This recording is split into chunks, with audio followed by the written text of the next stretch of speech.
कि जैसे तोहरी बिरदरे के मतलब जैसे महिलन के सारी महिलन के एक ठो गुड न्यूज दे चाहते हैं। आए कौन गुड न्यूज है बतावा।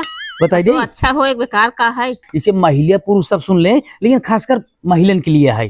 सुनावा तब तो अच्छा ही होए। सुनाई दे। हाँ सुनावा। तो हम ही क्या आता है ना जितनी महिला माने जैसे इनकर बिरादर जैसे जितनी जनी यहू नई से पुरान तक जवन बा। और अभी तो रुको। जैसे पहली बात कि ब्यूटी पार्लर में जिन जाऊ और दूसरा चीज की पुट्टी जिन लगवाओ माने प्लास्टर काहे के कि गेहूं के कटनी आई गई बे। बात तो सही है। और जैसे हमार मतलब ही बा सलाह दे देता ही तुहार से एक मर्जी जैसे जैसे तू सब करत जाबू खुद ही समझ में आए। और अभी तो रुको। गेहूं कटनी आई गई बे तो जैसे अगर गेहूं काटा जाबू न का हो जाना तू काटा ही बहाना री हो जात जाबू।